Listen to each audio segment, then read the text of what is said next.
This is Chip Maxwell, and you're listening to the Retire Smart podcast with David Brooks. In this episode, David and Chip dig into what's driving retirees to second-guess their 401ks and why a pair of Denver office buildings just sold for the price of a pack of gum. From soaring interest rates to sneaky long-term care costs, they expose the risks hiding in plain sight and share how to build a retirement plan that won't flinch when the market does.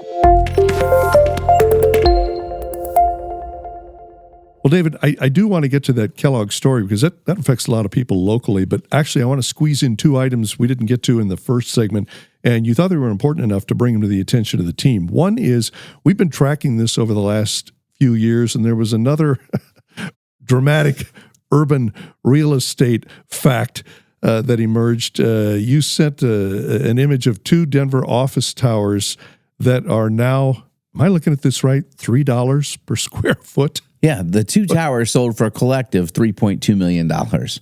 I mean, those two high-rise buildings. That's like fire sale, isn't it? Yes, it is. And frankly, I'd buy them for that price if I'd have been offered the opportunity but that's how desperate some of the banks that hold the mortgages on these properties are. They have to unload these toxic assets before we end up with another TARP, if you will, toxic asset program from the Fed. So all is not well on the real estate front. We've been talking about that for a while, and our economy, is plugging along right now. But there's a lot of underlying things that we need to be really concerned about, and commercial real estate is a significant piece of that. Because what bank wrote that down, I don't have the information for you today, but this is happening all across the country. Right? We're certainly not seeing reported all of it, but we're now seeing residential housing slow down, and it's gotten prices are negative in 23 of the top 30 markets across the country. So I told you at the beginning of the year I thought real estate would go backwards this year, and it appears to be coming true. So maybe the great Karnak is still alive. I don't know. And of course, we had the bacon futures that came out of that too, right? Okay. Well, speaking of real estate and speaking of future markets, and you sent me this headline, and I first thought, okay, are we looking at the Onion or the Babylon Bee here or something? No, we're looking at CNBC. The next frontier in real estate, data centers on the moon and space support infrastructure.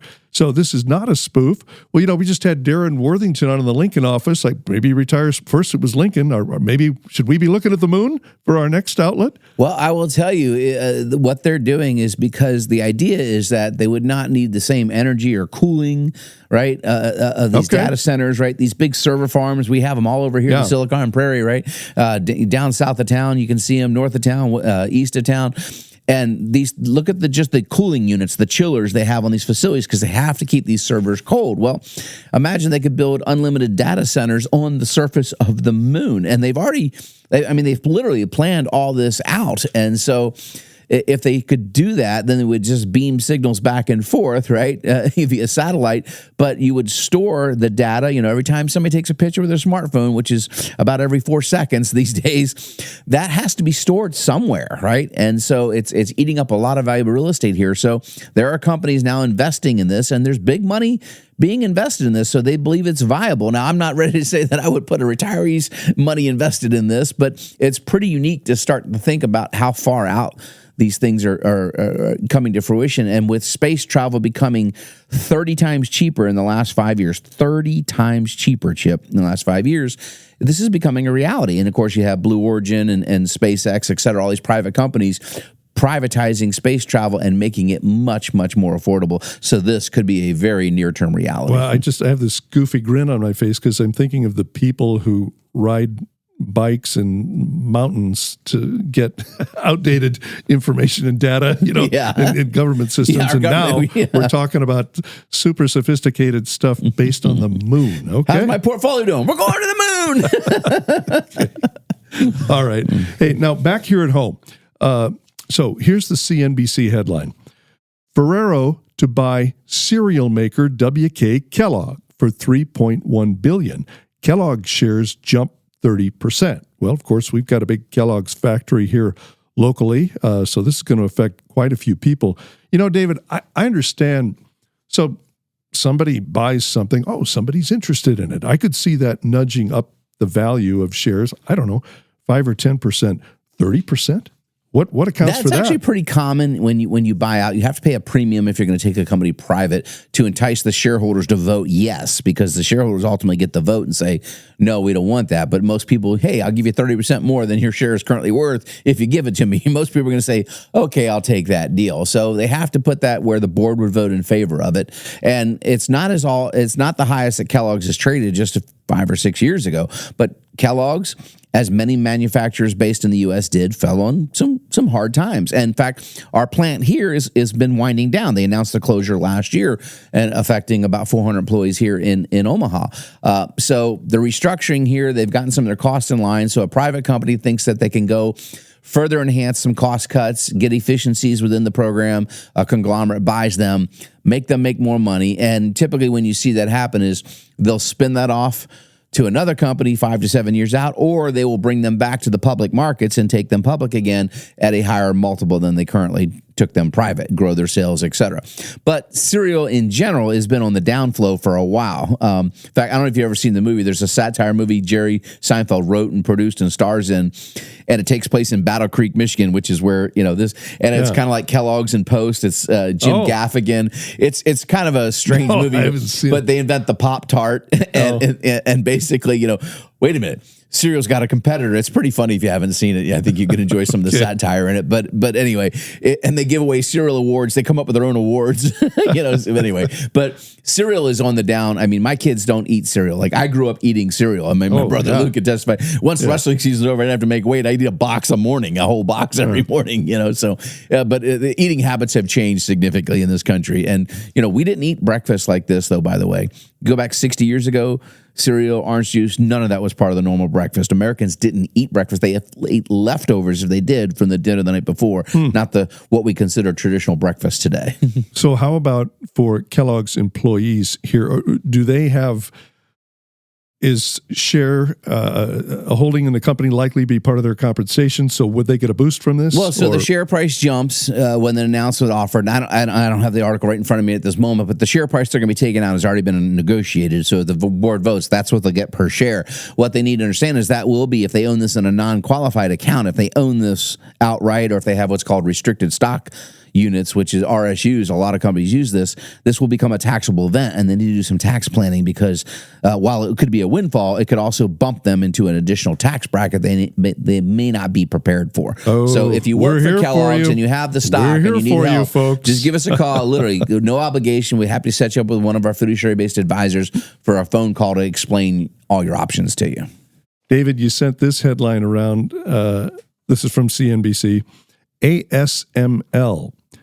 ASML is a major chip maker. ASML shares dropped 6.5% after the chip giant says it can't confirm that it will grow in 2026.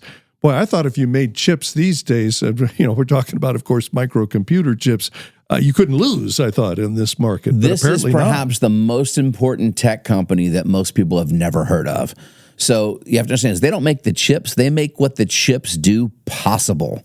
So they do what they call lithography or whatever, lipography, excuse me. But basically they use light to engrave the silicon chips they increase the capacity of these chips. I mean, like 200-fold. And that's what makes these super semiconductors and chips so powerful. They're a Dutch-based company, so they're not a Silicon Valley company, and they're not a Far East company.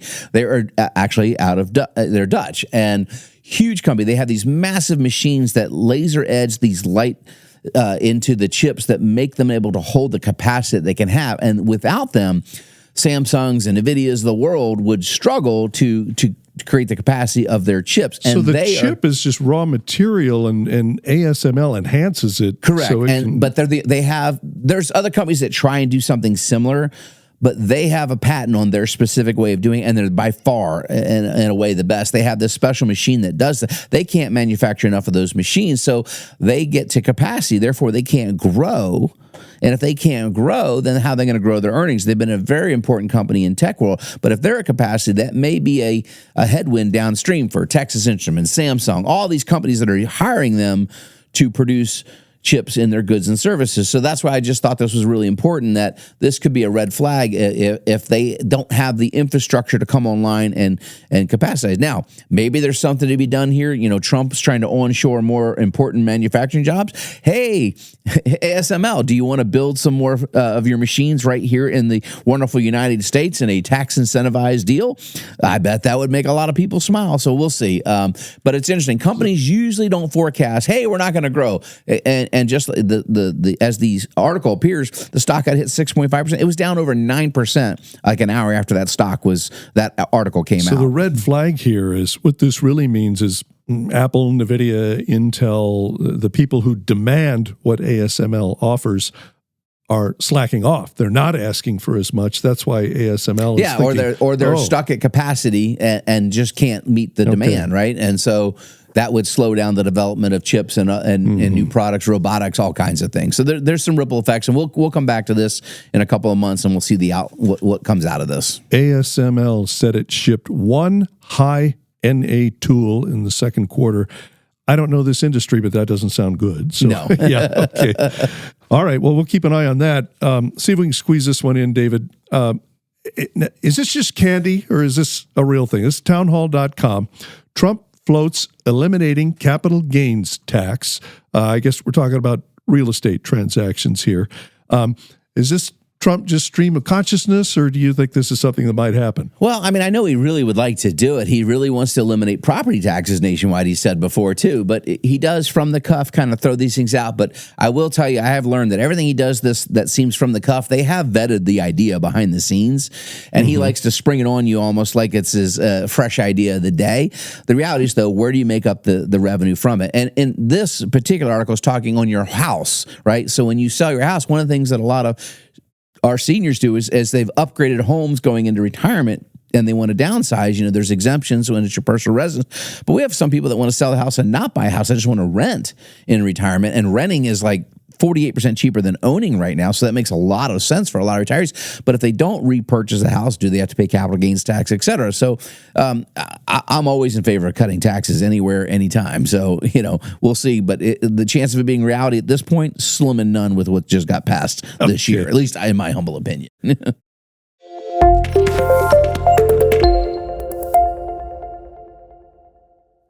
Thank you for listening to the Retire Smart podcast with David Brooks. If you want to learn how to generate lifetime income, reduce your tax bill, and maintain your lifestyle in retirement, visit retiresmartpodcast.com. And make sure to subscribe to keep up with new episodes every week.